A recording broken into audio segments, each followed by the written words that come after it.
As manconheiras. Sim, isso mesmo que você escutou. As manconheiras, na verdade, é um termo utilizado por jovens senhoras que utilizam da verdinha e também são mães. E que se dizem injustiçadas pelo judiciário, que elas podem vir a sofrer represálias, né, com a guarda dos seus filhos e muito mais. Mas será que isso é verdade? Até que ponto existe ali uma plausibilidade nessas alegações? Bora entender um pouco mais a respeito disso.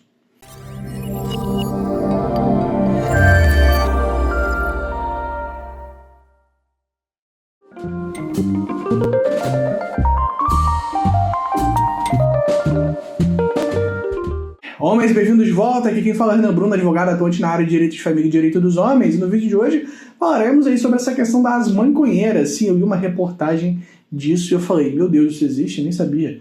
Pois é, vivendo e aprendendo, meus senhores.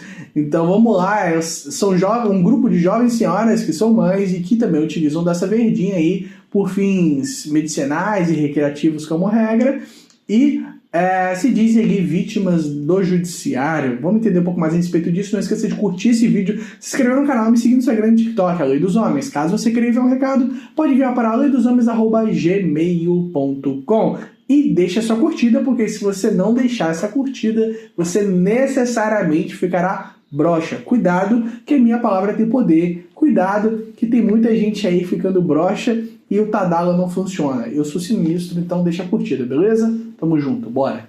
Bom, aí essas manconheiras alegam que elas sofrem alguma espécie de censura, né? Algo prejudicial vindo do judiciário. Eu vou ler aqui uma parte da reportagem, que sim, é uma reportagem, para vocês poderem entenderem o contexto, tá bom? Aspas. Em 2016, um seguidor a procurou, interessado em conhecê-la. Se envolveram, namoraram e em 2018 tiveram uma filha, mas ele se tornou um perseguidor. Desde a gravidez, a relação foi ruim. A fulana não tinha rede de apoio porque foi expulsa da casa dos pais aos 16 anos, mas decidiu se separar, levando sua filha, que tinha pouco mais de um ano à época. O pai da menina não aceitou a separação, entrou com pedido de guarda, usou prints e fotos das redes sociais, a da fulana, acusando de dependência química. Em outubro de 2019, a fulana perdeu a guarda da filha. Teve que gastar mais de 7 mil com a advogada e em 2 meses perdeu 17 quilos. Foi então que ela, conseguiu ali se reerguer, né? Em outubro de 2019 e fevereiro de 2020, a fulana tinha o direito de visitar a filha somente aos sábados durante 3 horas, vigiado por alguém de confiança do genitor. A filha ficou traumatizada e, às vezes, a pequena não a reconhecia. Depois de uma longa batalha judicial, a fulana conseguiu a primeira audiência e, enfim, obteve a guarda compartilhada. Então vamos lá, vamos buscar entender um pouco mais a respeito disso aqui, né? Na verdade, ela perdeu ali... perdeu a guarda, né? Primeiro vamos entender o que é a guarda, né? Na verdade é uma discussão um pouco maior que talvez não caiba nesse vídeo, mas de todo modo a questão de guarda, o conceito de guarda foi se adaptando ao longo dos anos, né? Bem, na verdade, guarda, quando eu vou conversar com o leigo, ele dá o conceito correto de antigamente, vamos pôr dessa forma, do que seria a guarda. O que é a guarda? Cuidar da criança, ser o principal guardião da criança, colocar ela na sua casa, cuidar, etc. Eu quero a guarda do meu filho. O que é isso? Eu quero que meu filho more comigo, que eu faça o melhor para a vida dele, etc, etc. Entendeu? Só que esse não é mais o conceito utilizado atualmente de guarda. Muito porque o judiciário, a doutrina, a jurisprudência modificou o conceito de guarda para poder manter aquilo que já havia antigamente. Vou te explicar. Antigamente existia a guarda unilateral e a guarda compartilhada, sendo que a unilateral era a regra do ordenamento jurídico, que dizia que aquela pessoa ali que está o principal guardião, que ali detentia os direitos principais, vamos pôr assim, né, do menor, que seria basicamente aquele que cuidava. Só que aí depois mudou-se para a guarda compartilhada ser a regra do ordenamento jurídico. E o que seria essa guarda compartilhada? Está lá no Código Civil, que os dois exerceriam a guarda de maneira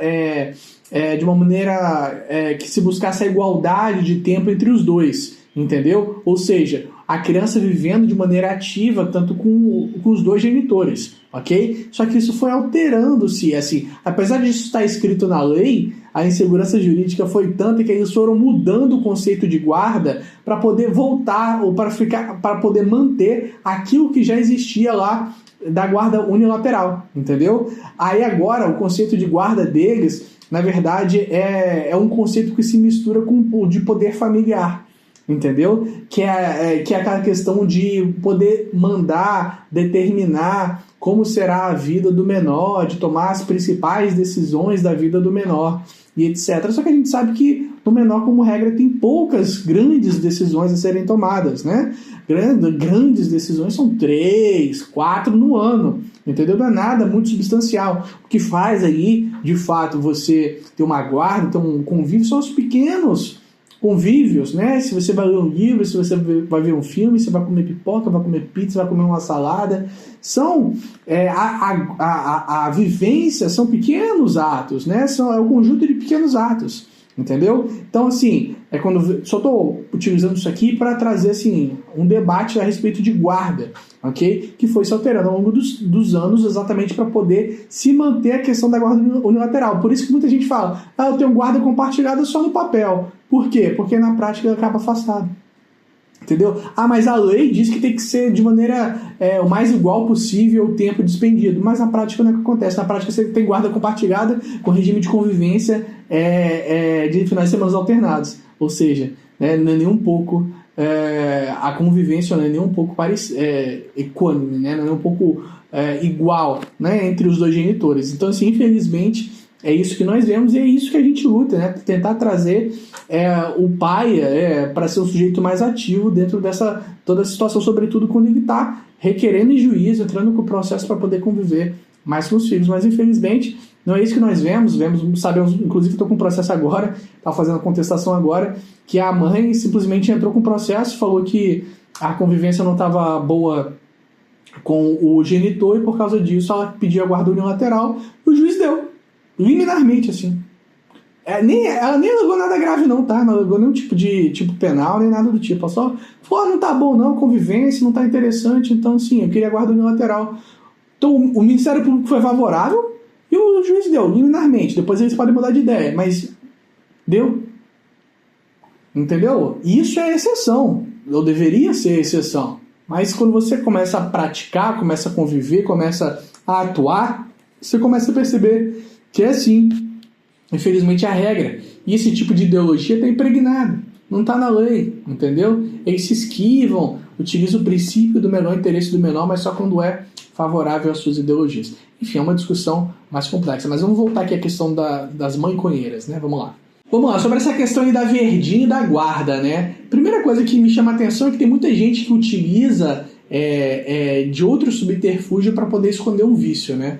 Fala, não, na verdade é minha maternidade, é minha paternidade, não, é que na verdade eu sou libertário, na verdade é que eu tenho uma ideologia assim, na verdade é que eu sou assado, mas na verdade é que você tem um vício, meu jovem padawan. E um vício que pode sim afetar terceiros, inclusive, sobretudo, o menor. Entendeu? E tenta fazer uma associação. Não, porque existem outras substâncias que são piores e são lícitas. Não muda nada. Aqui muda nada. Isso não é um argumento válido porque o fato de ter outras substâncias piores que são lícitas não afasta o fato de que essa que é ilegal também pode causar um prejuízo ao seu menor. Então, assim, é um pé atrás que o judiciário tem com razão. Ok? Até porque normalmente você não só utiliza aquela substância, normalmente. Você utiliza também de outras substâncias. Tirando o pessoal que faz por medicina, por questões médicas, mas aí tem que ter prescrição médica, né? Aí com certeza não seria um problema, ok? Mas convenhamos, sabemos que como regra não é o caso, né? Aí você vai perguntar, Renan, dá para perder a guarda ou sofrer algo ruim por causa disso? Se eu fosse você, eu não arriscaria. Porque assim, o judiciário, ele bem provavelmente vai ficar com o pé atrás, ele pode a qualquer momento descer aquele super trunfo que ele tem, que é uma carta em branco chamado princípio do melhor interesse do menor, que em um primeiro momento é uma coisa super interessante, né? Princípio do melhor interesse do menor, fantástico, só que na prática ele que vai para qualquer lado. A gente sabe que costuma ser utilizado, quando o princípio do melhor interesse do menor costuma ser utilizado muitas vezes, né? Quando também coincide com o melhor interesse da genitora, né? Então, assim, quando é o princípio do melhor interesse do menor pro pai, aí eles esquecem. É muito engraçado, porque assim, a gente vai fazer audiência de conciliação, por exemplo, e que a guarda vai ficar com o pai vai ter a residência de referência, né, do filho, ou seja, o filho vai morar com o pai. E é engraçado que se a gente não falar nada de alimentos, ninguém também se manifesta. Você entendeu? Porque se a residência de referência vai ser a paterna, a mãe tem que pagar alimentos. Entendeu? Agora, se a gente não fala nada, o Ministério Público também não fala nada não. Porque senão a mãe vai ter que pagar alimentos, então eles deixam pra lá. Alguns, não todos, evidentemente. Estou falando sim, 2 ou 3. Enfim, alguns que existem por aí, entendeu? Que a gente vê com uma certa frequência. Agora, se for o contrário, isto é, se a criança for ter a residência de referência materna e o pai vai ter que pagar a pensão, aí desce o princípio do menor interesse do menor. Pô, o menor também tem que ter ali, tem que ser resguardado, né? Tem que ser o seu direito resguardado mediante alimentos do genitor. Mas quando é a genitora que tem que pagar, aí desaparece. Então, assim, são várias curiosidades, né, observações que a gente vai vendo ao longo da nossa atuação e que é muito interessante, muito curioso, e que se a gente fala, vamos dizer que é a teoria da conspiração, que não é bem assim, mas a gente que está lá, está no dia a dia, sabe como é que é. No restante da reportagem aqui, eles ficam falando que, se fosse um homem utilizando da verdinha, talvez não fosse assim, tentando meio que cavar um ismo ali. Só que a gente sabe que não é bem assim, né? O judiciário, sobretudo em área de família, ele leva muito mais em consideração a palavra da mulher do que a palavra do homem. Isso aí é unânime, né? Todo mundo, é uma questão cultural nossa, né? O marianismo, toda uma questão assim, meio que de santificar a figura materna, leva muito mais em consideração a palavra da genitora.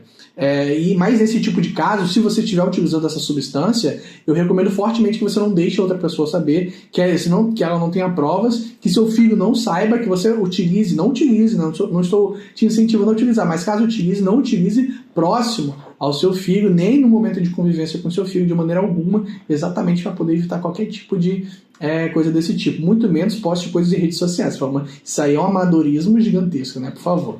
Então, assim, vamos ter cuidado. E é isso, meus senhores. Eu espero que vocês tenham gostado desse vídeo. Não esqueça de curtir esse vídeo, se inscrever no canal, me seguir no Instagram e no TikTok. Fala para mim nos comentários se você gostou desse tema, as mãe-conheiras, que esse sentido da erva pode vir a influenciar na guarda do filho.